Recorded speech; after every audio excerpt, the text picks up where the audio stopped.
Hello, मैं आपका सुमित शर्मा और आपका वेलकम है सुमित शर्मा लेक्चर के इस यूट्यूब चैनल पर। इस चैनल पर आप नए हैं तो चैनल को सब्सक्राइब करें, बेल आइकन को प्रेस करें ताकि मैं कोई वीडियो अपलोड करूंगा आप तक सबसे पहले पहुंचती रहे। तो आपने थंबनेल में देख ही चुके होंगे कि जो मैंने बैच स्टार्ट किया है ड्रीम 100 बैच। आज इसकी पहली क्लास है। आज मैं पहली क्लास लेने वाला हूँ मैथ की। तो हमारे ड्रीम 100 बैच में मैंने आपको पहली वीडियो प्रोवाइड भी कर दी थी। इसमें मैथ और साइंस का फ्री बैच चलने वाला है हमारा यूट्यूब चैनल पर, बिल्कुल फ्री। और आपको इसके नोट्स भी मिलेंगे। नोट्स का लिंक मैं दे दूंगा डिस्क्रिप्शन में, टेलीग्राम का और व्हाट्सएप चैनल का। तो आप उसको ज्वाइन कर लीजिएगा ताकि आपको नोट्स भी मिल सकें। और मैं आपको बता दूं, मैं बिल्कुल बेसिक से पढ़ाने वाला हूं, बेसिक से।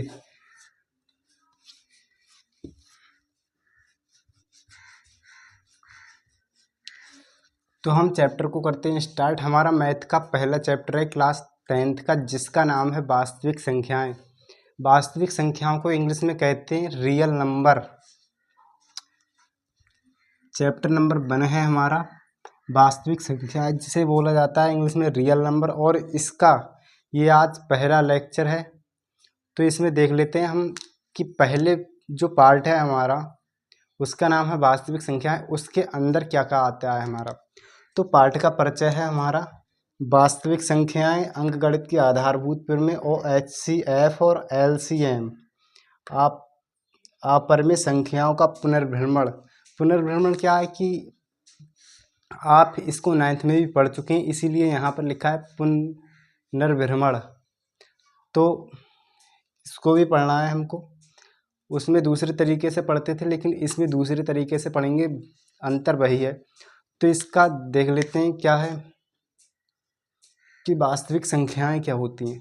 संख्या पद्धति होती है हमारा, उसके अंदर आती हैं वास्तविक संख्याएं, काल्पनिक संख्याएं उसी के अंदर आती हैं। तो हम होती है हमारी संख्या पद्धति।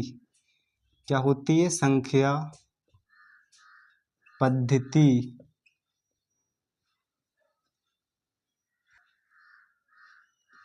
संख्या पद्धति में ही होती है हमारी वास्तविक संख्याएं और काल्पनिक संख्याएं। वास्तविक, यहाँ पर मैं केवल आपको छोटा सा परिचय दूंगा इसका। वास्तविक संख्याएं और काल्पनिक संख्याएं। काल्पनिक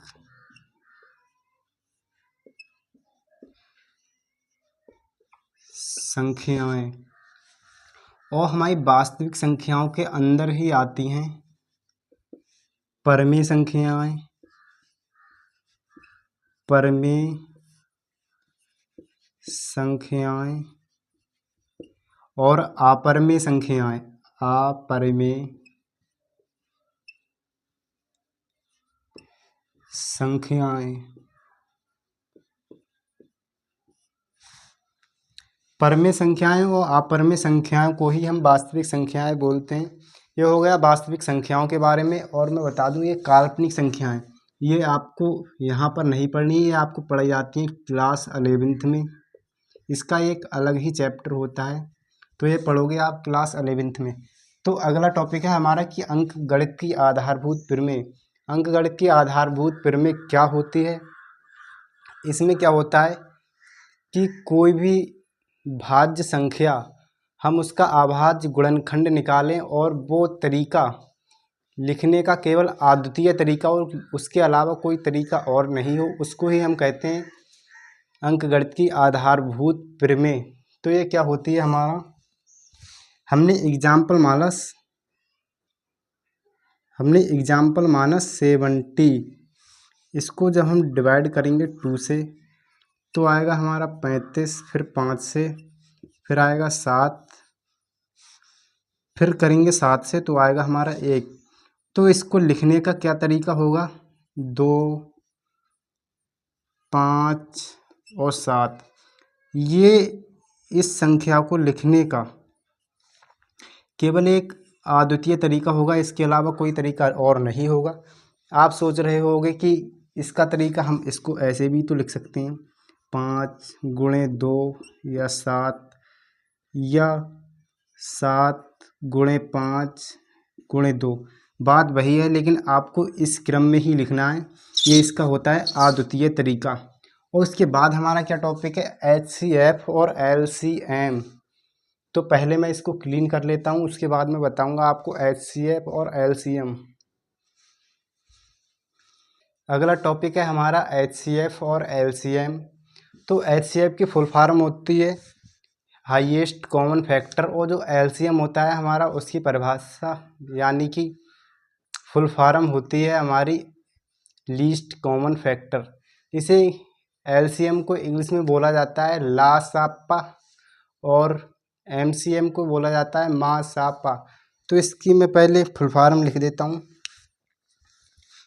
HCF तो इसकी फुल फॉर्म होती है हाईएस्ट कॉमन फैक्टर,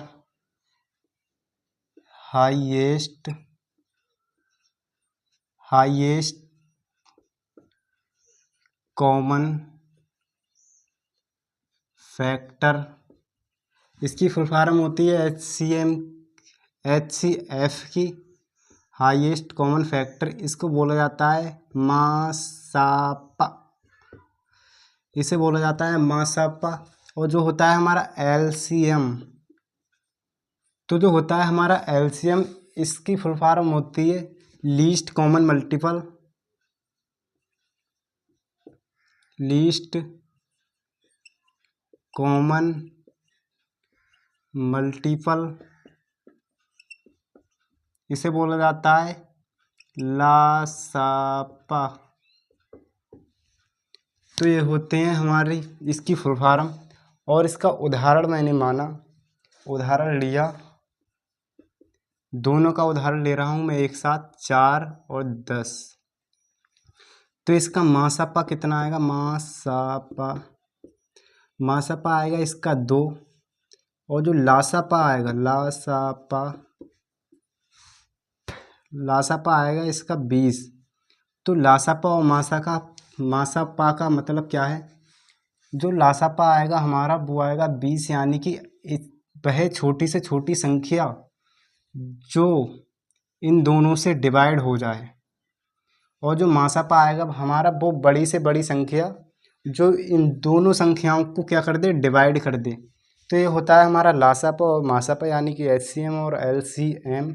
उसके बाद है हमारा अपरिमेय संख्याओं का पुनर्भ्रमण। अपरिमेय संख्याओं का पुनर्भ्रमण क्यों लिखा है, मैं वो आपको बता रहा हूँ। ये आप क्लास 9th में भी पढ़ चुके हैं,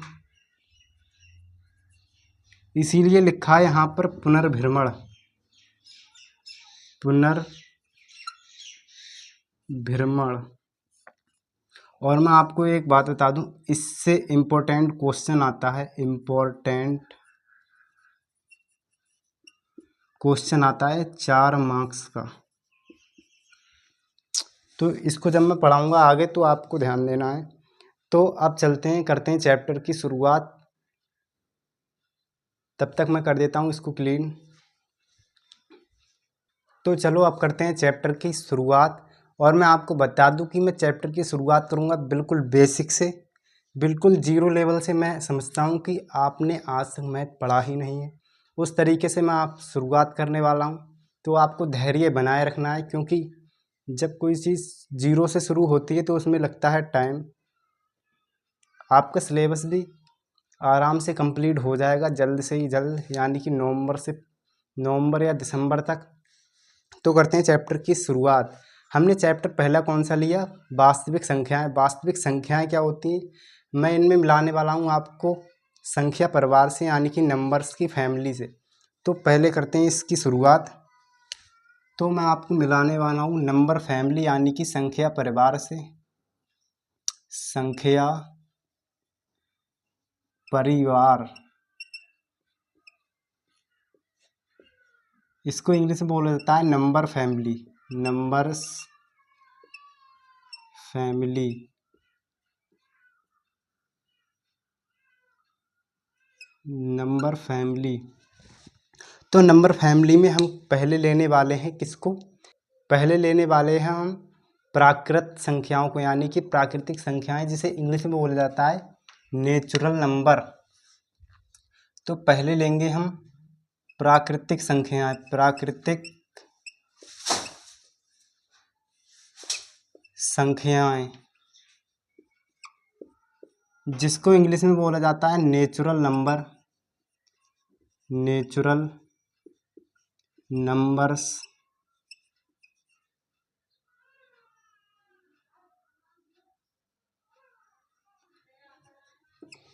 इसे इंग्लिश में बोला जाता है नेचुरल नंबर्स। तो नेचुरल नंबर्स क्या होते हैं, यानी कि प्राकृतिक संख्याएं क्या होती हैं? वे संख्याएं जिन संख्याओं के द्वारा हम गणना करते हैं किसी वस्तुओं की या फिर किसी चीज़ की गणना करते हैं, वो होती हैं हमारी प्राकृतिक संख्याएं। जैसे माना आपके पास एक साइकिल है, तो आप उसको बोलोगे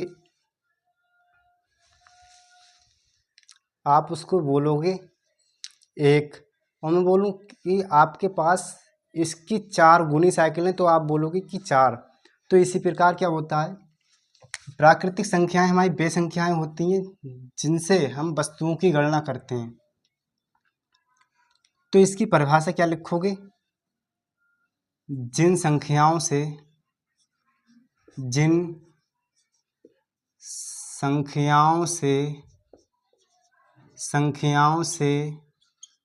हम वस्तुओं की गणना करते हैं, वस्तुओं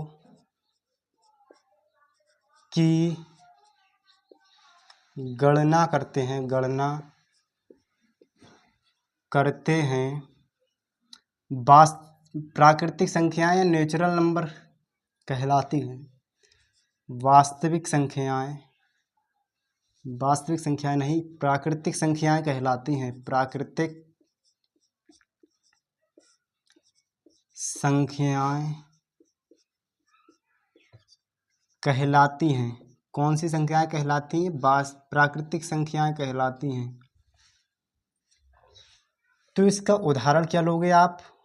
उदाहरण हमको भी पता है, आपको भी पता है, जब किसी वस्तु को आप गिनना स्टार्ट करते हो तो पहले लेते हो आप 1, और मैं बता दूं इसको व्यक्त करते हैं n से, यानी कि नेचुरल नंबर को n से व्यक्त करते हैं।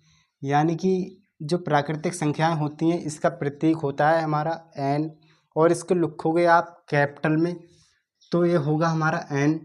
पहले जब किसी वस्तु को आप गिनना स्टार्ट करते हो तो पहले क्या बोलते हो? 1, उसके बाद 2, फिर 3, फिर 4, फिर 5, फिर 6, इसी प्रकार आगे बढ़ते रहते हो। तो ये होती हैं हमारी प्राकृतिक संख्याएं।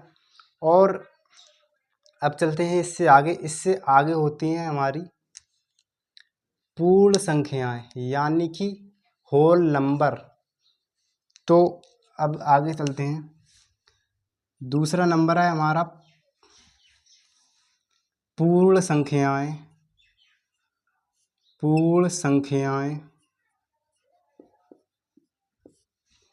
इसे बोला जाता है होल नंबर्स।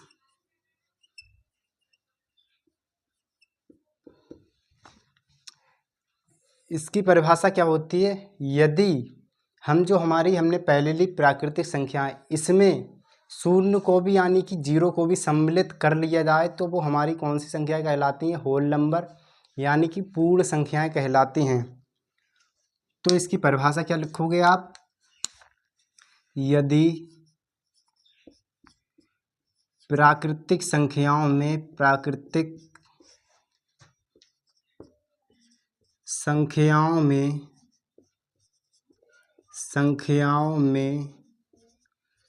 0 को भी यानी कि 0 को भी सम्मिलित कर लिया जाए, 0 को भी सम्मिलित कर लिया जाए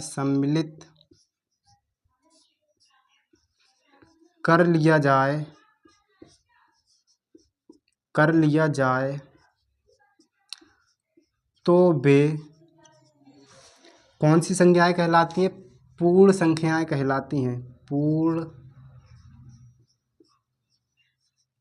संख्याएं कहलाती हैं।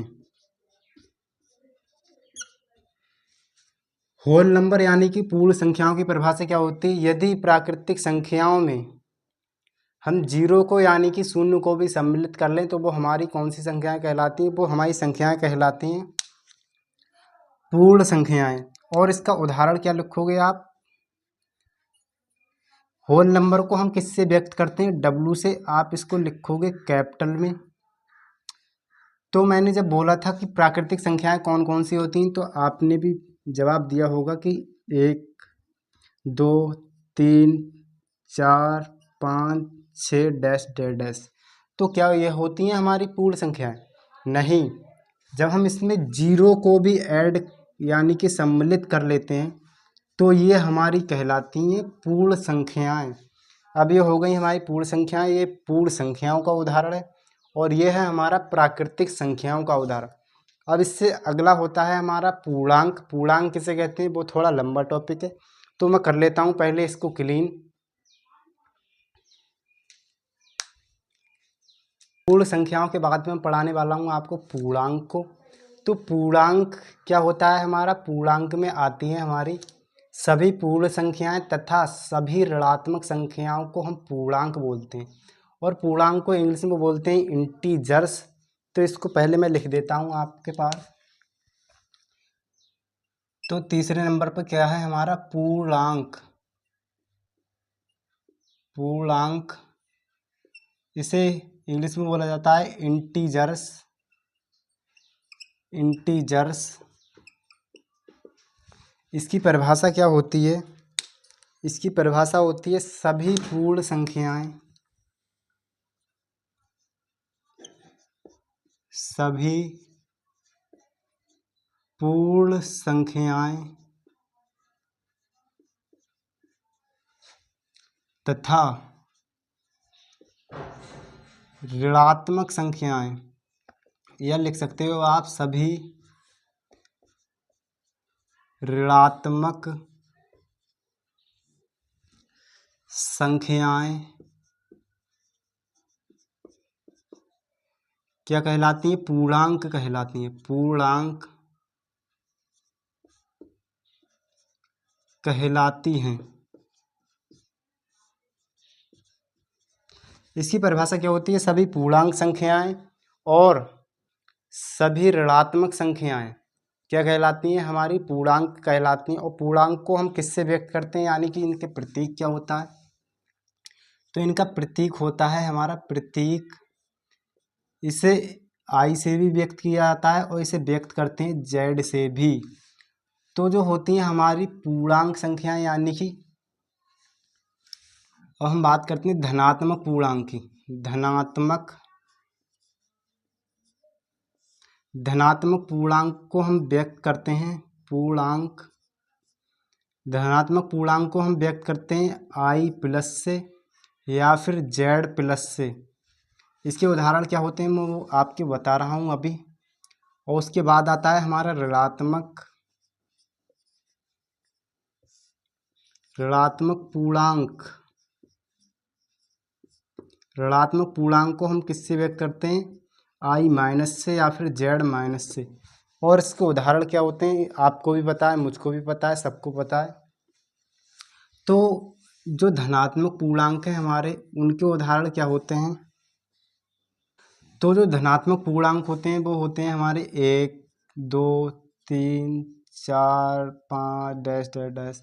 और इसी प्रकार जो ऋणात्मक पूर्णांक होते हैं वो होते हैं हमारे -1 -2 -3 -4 -5 डैश डैश डैश। और जब हम इसको सम्मिलित करके लिखेंगे तो कैसे लिखेंगे? आई या फिर इसको लिखते हैं जेड से। तो अब हम लिखेंगे इसको किस प्रकार? तो इसको लिखेंगे पहले हम इधर से स्टार्ट करेंगे 0 से 1 2 3 डैश डैश डैश। और इसी प्रकार जब हम 0 से इधर आएंगे तो क्या आएगा? 0 से इधर आएंगे पहले आएगा -1, फिर -2, फिर -3 डैश डैश डैश डैश। ये होते हैं हमारे इंटीजर्स यानी कि पूर्णांक।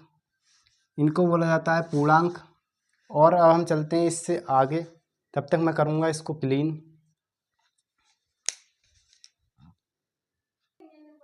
अब मैं आपको पढ़ाने वाला हूँ सम संख्याएं यानी कि इवेन नंबर। तो अगला हम लेने वाले हैं इवेन नंबर यानी कि सम संख्याएं। तो सम संख्याओं की आपको भी परिभाषा पता ही होगी, क्योंकि वो तो नॉर्मल है, कक्षा 5 से ही सबको पढ़ाना स्टार्ट कर दी जाती है। इवेन नंबर्स, इवेन नंबर्स, इसको मतलब इसकी परिभाषा क्या होती है? इसकी परिभाषा होती है जो संख्याएं 2 से विभाज्य होती हैं वो कहलाती हैं हमारी सम संख्याएं यानी कि इवेन नंबर। तो कौन सी संख्याएं? वे संख्याएं, वे संख्याएं जो 2 से विभाजित होती हैं, विभाजित होती हैं। कौन सी संख्याएं कहलाती हैं? हमारी सम संख्या यानी कि इवेन नंबर्स। सम संख्याएं कहलाती हैं। कौन सी संख्याएं कहलाती हैं? हमारी कहलाती हैं सम संख्याएं। तो सम संख्याओं का उदाहरण क्या होगा? उदाहरण, एग्जाम्पल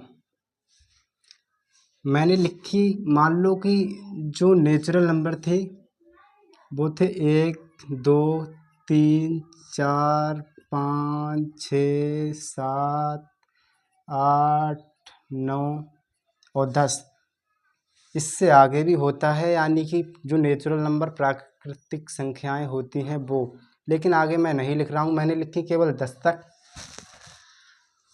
तो अब क्या करना है हमको? सम संख्याएं मतलब कौन सी होती हैं? जो दो से डिवाइड होती हैं।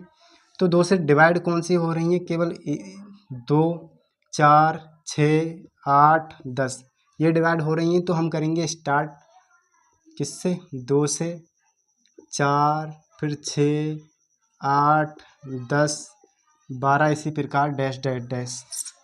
तो ये होती हैं हमारी वे संख्याएं जो होती हैं हमारी इवेन नंबर। और उसके बाद क्या आता है हमारा? उसके बाद 5वें नंबर पर विषम संख्याएं, विषम संख्याएं। विषम संख्याओं को हम बोलते हैं odd numbers, odd numbers. Odd number की परिभाषा क्या होती है? इसकी विपरीत होती है, ये 2 से डिवाइड होती हैं। और जो इवेन नंबर यानी कि विषम संख्याएं होती हैं वो 2 से डिवाइड नहीं होती हैं। तो इसकी परिभाषा क्या लिखोगे? वे संख्याएं, वे संख्याएं जो 2 से विभाजित नहीं होती हैं। क्या नहीं होती? विभाजित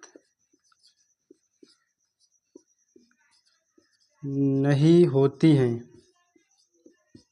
विभाजित नहीं होती हैं। क्या कहलाती है? हमारी ऑड नंबर यानी कि विषम संख्याएं कहलाती हैं, विषम संख्याएं कहलाती हैं।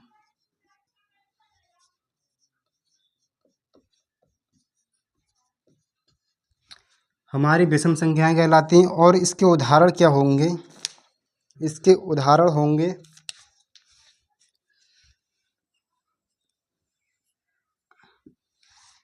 इसी प्रकार। कौन सी वे संख्याएं होती हैं जो 2 से डिवाइड नहीं होती? पहले एक 2 से डिवाइड होता है। आप भी बोलोगे नहीं, मैं भी बोलूँगा नहीं, लेकिन ये 2 से छोटी संख्याएं, ये वैसे भी डिवाइड नहीं होगी, तो ये भी विषम संख्या हमारी नहीं होगी।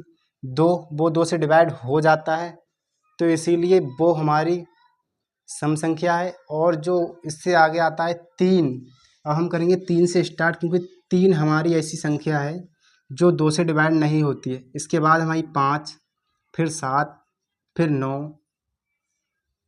फिर 11, इसके बाद 13, 15, 17, इसके बाद डैश डैश डैश। ये होती हैं हमारी विषम संख्याएं। अब इससे आगे हम पढ़ने वाले हैं परमेय संख्याएं और अपरमेय संख्याएं। तो पहले मैं कर लेता हूँ इसको क्लीन।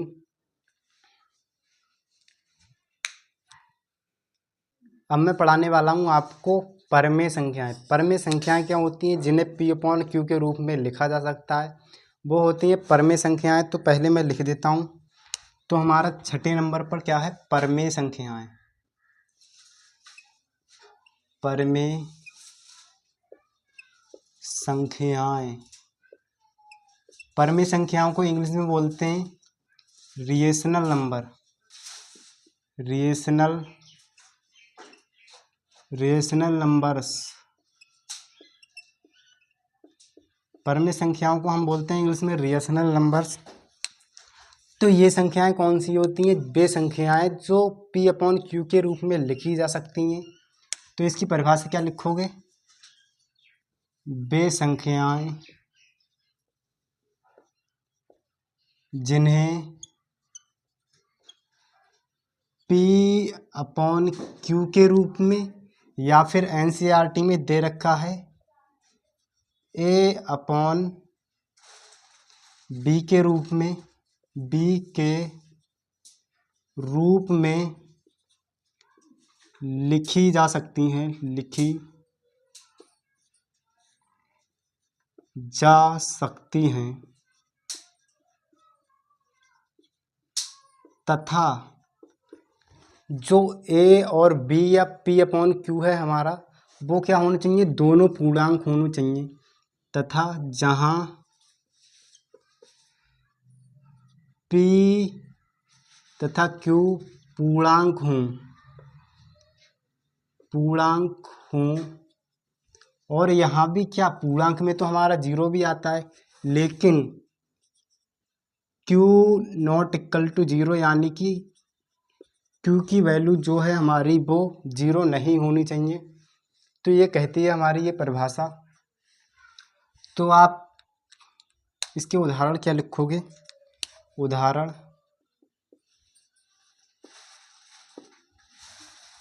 उदाहरण मैंने स्टार्ट करा 0 से, उसके बाद लिखा मैंने 1/2, फिर 2, ऐसी डैश डैश डैश, और इसके इधर आया तो मैंने लिखा -1/2, 1,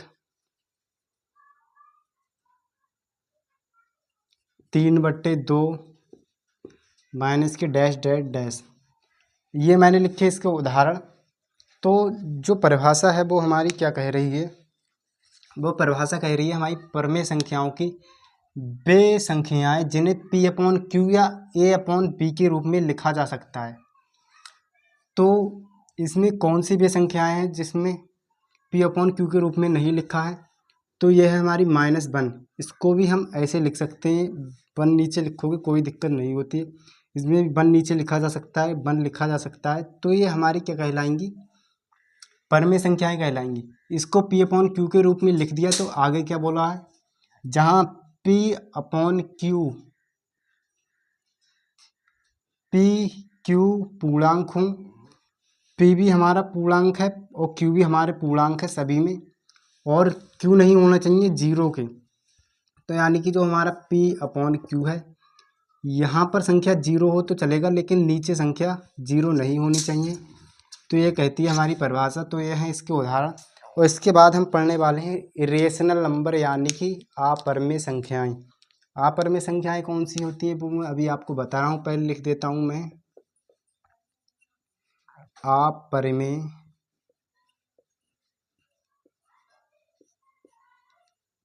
संख्याएं। इसे बोला जाता है इरेशनल नंबर्स।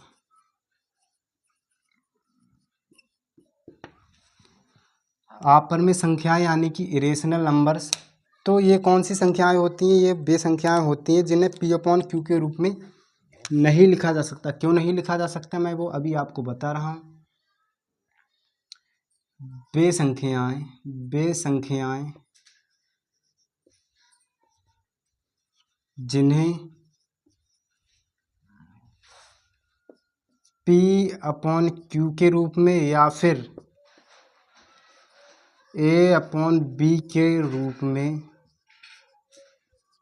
में नहीं लिखा जा सकता, नहीं लिखा जा सकता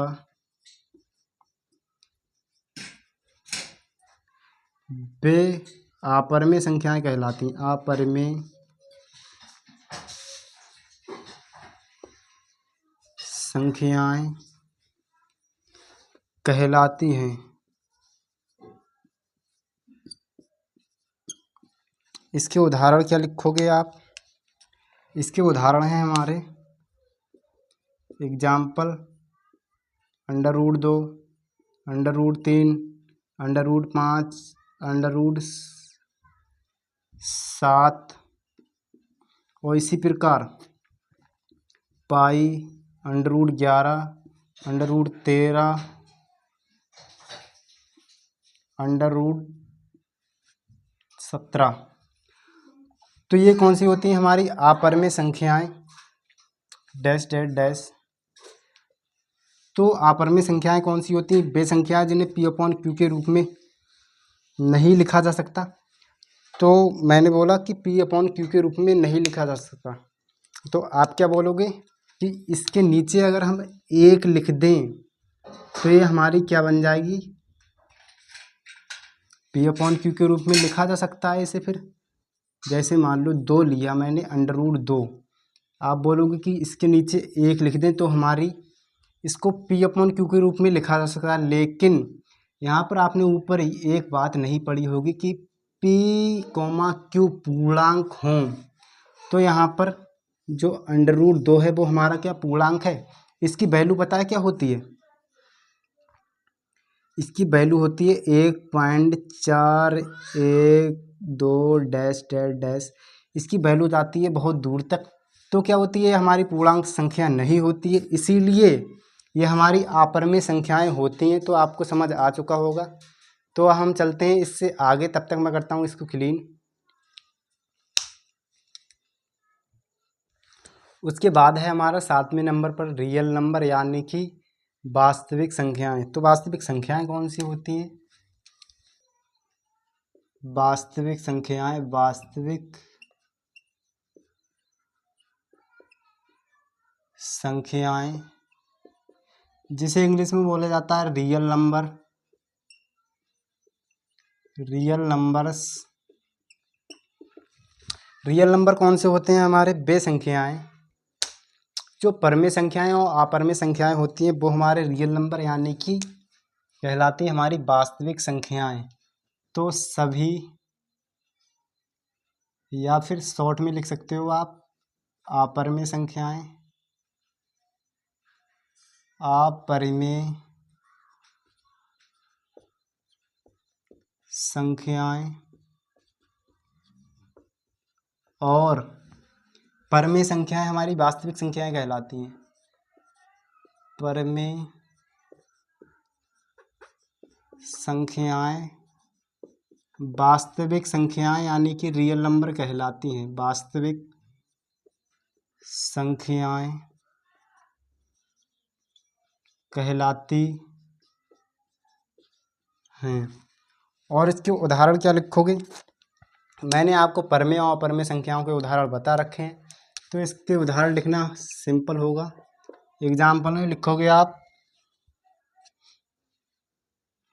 0 से करो स्टार्ट, 1 लिखो, √2 लिखो, √3 लिखो, 2 लिखो, √5 लिखो, इसी प्रकार √7 पाई डैश डैश। और इसी प्रकार आओगे इधर तो -1 या -1/2, फिर -1 ले लो। उसके बाद क्या लोगे आप?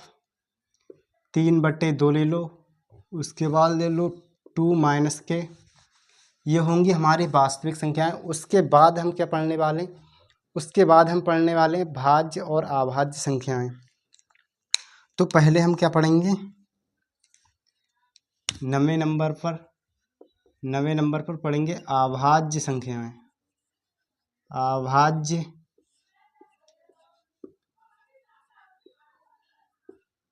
संख्याएं, इसको इंग्लिश में क्या बोला जाता है? इसको इंग्लिश में बोला जाता है प्राइम नंबर।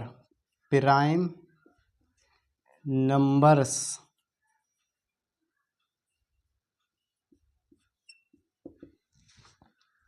अभाज्य संख्याएं। अभाज्य संख्याएं कौन सी होती हैं? वे संख्याएं जो केवल एक से और स्वयं से विभाजित हों वो कहलाती हैं हमारी अभाज्य संख्याएं। तो इसकी परिभाषा क्या लिखोगे आप? वे संख्याएं जो एक से तथा स्वयं से विभाजित होती हैं, स्वयं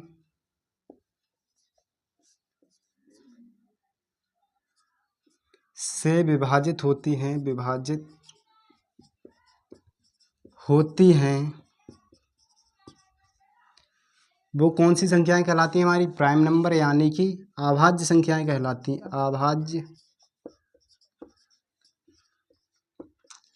संख्याएं कहलाती हैं। तो इसके उदाहरण क्या लिखोगे आप? एग्जाम्पल माना, मैंने आपको बोला था शुरू में कि कौन सी वो संख्याएं थी, प्राकृतिक संख्याएं। मैं प्राकृतिक संख्याएं लिखूंगा 1 से 10 तक। आप कमेंट में बताना कि कौन कौन सी अभाज्य संख्याएं हैं।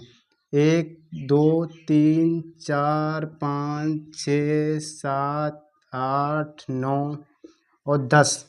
इसके अंदर कौन सी वो अभाज्य संख्याएं हैं? तो परिभाषा क्या बोल रही है? वे संख्याएं जो एक से और स्वयं से विभाजित होती हैं अभाज्य संख्याएं कहलाती हैं। ये एक से विभाजित होती है और स्वयं भी एक ही है इसका, तो कौन सी होगी? ये अभाज्य संख्या नहीं होगी।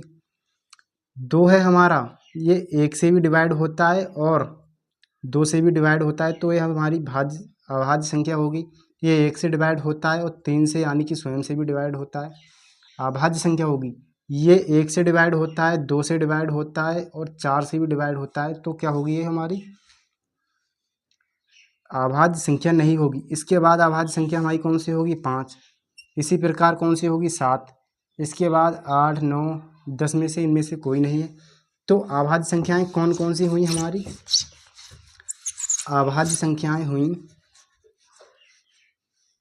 2 3 5 7 11 13। तो ये होती हमारी अभाज्य संख्याएं जो केवल एक से और स्वयं से विभाजित होती हैं। और इसके बाद आती हैं हमारी भाज्य संख्याएं यानी कि कॉम्प्लेक्स नंबर। 10 यानी कि ये आखिर है। भाज्य संख्याएं भाज्य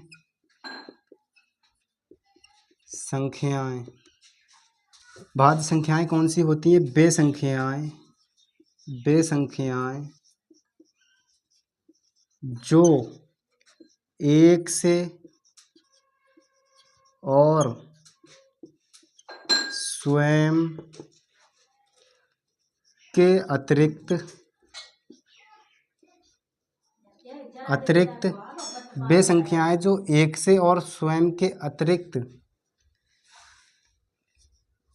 एक या अधिक संख्याओं से विभाजित होती हैं। एक या अधिक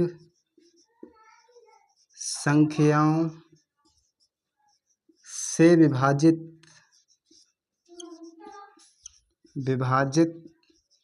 होती है, क्या कहलाती है? हमारी भाज्य संख्याएं कहलाती हैं। तो हमारी भाज्य संख्याएं होगी कौन कौन सी? इसका एग्जाम्पल, वे संख्याएं जो एक से विभाज्य होंगी और स्वयं से विभाज्य होंगी, उसके अतिरिक्त भी अन्य संख्या से विभाज्य होंगी, तो वो कौन सी संख्या होगी? एक तो वे संख्याएं कौन सी होंगी हमारी? तो वो संख्या होगी 4 6 8 9 10 डैश डैश डैश। इसका मतलब क्या है? ये संख्या होगी हमारी 1 से विभाज्य होती है, 2 से विभाज्य होती है, 4 से विभाज्य होती है। यानी कि जो 1 से विभाज्य होगी, स्वयं से भी विभाज्य होगी, उसके अतिरिक्त अन्य संख्या से विभाज्य होगी, तो वो कहलाएगी हमारी अभाज्य संख्याएं। तो यहाँ पर हमारा बेसिक होता है इस चैप्टर का एंड। तो प्रश्नावली की शुरुआत करेंगे अगले चैप्टर में। तक आपको ये वीडियो अच्छा लगा हो तो इस चैनल को सब्सक्राइब करें, बेल आइकन को प्रेस करें, ताकि मैं कोई वीडियो अपलोड करूँ आप तो सबसे पहले पहुँचती रहे। मिलते हैं अगली वीडियो में, तब तक के लिए टेक केयर, बाय बाय, जय हिंद, जय भारत, वंदे मातरम।